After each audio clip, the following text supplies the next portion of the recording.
先拿这个边出来，拼出来，然后然后这个弄上去，然后推出出来。中间这个推上去哦，这个就可以直接拉，可以拿出也来。不用说开什么螺丝，什么都不用。然后然后这个顶着它啊。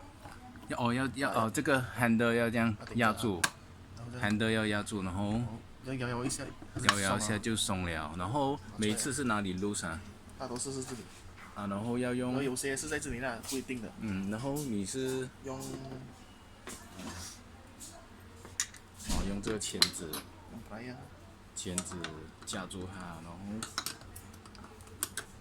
用手夹着，或者是叫别人来夹着啦，比较有力啦。用这个 L shape 然后转。L shape 这样子。然后用这个 Allen key。OK。我转然后锁紧就对了啦。没事，这个要一起的咯，一条直线。我看看。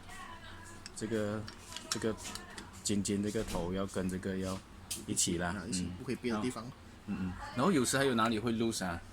有时它的 spring 会跑上来。哪里？这里上面也是一样啦，也是。要怎样？可以啊。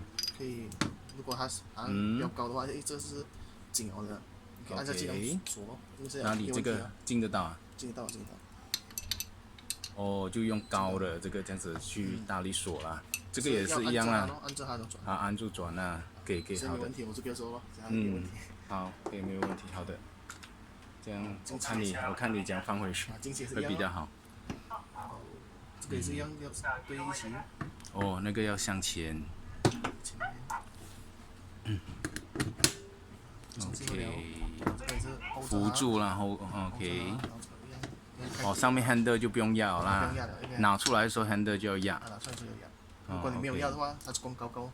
就掉下去。敲到你的手。地要敲没这样痛。OK， 明白。